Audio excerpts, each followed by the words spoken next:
Hello friends, இன்றைக்கி பார்த்தோன்னா எங்கள் அப்பாவுடைய சொந்த ஊரில் பார்த்தோம்னா கும்பாபிஷேகம் வச்சுருந்தாங்க. ஒரு கோயில் வந்து வேலை பார்த்து கும்பாபிஷேகம்.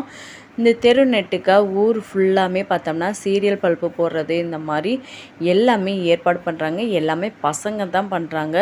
கிராமத்துலலாம் பார்த்தோம்னா எல்லா பசங்களுமே இன்ட்ரெஸ்ட்டாக அவங்க எல்லாருமே இன்வால்வ் ஆகி பண்ணுவாங்க. யாருமே நான் வரமாட்டேன் நீ வரமாட்டேன்லாம் சொல்ல மாட்டாங்க.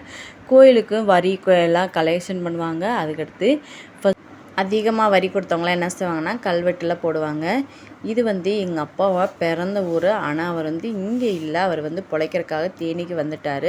ஆனால் இந்த மாதிரி அவங்க ஊரில் கோயில் விசேஷம் ஃபங்க்ஷன் இந்த மாதிரிலாம் வந்து பார்த்தோம்னா சொந்த ஊருக்கு போகணுன்னு அவ்வளோ ஆசைப்படுவார்.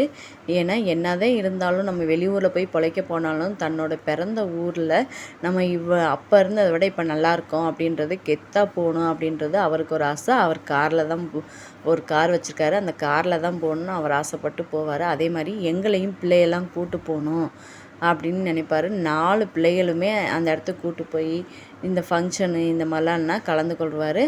இதே மாதிரி தான் எல்லாரும் நிறையா பேர் தன்னுடைய சொந்த ஊரெல்லாம் விட்டுட்டு வெளிநாடு வெளியூர்லலாம் போய் வேலை பார்க்குறவங்க எல்லாத்துக்குமே தன்னோட சொந்த ஊர் பிடிக்கும்.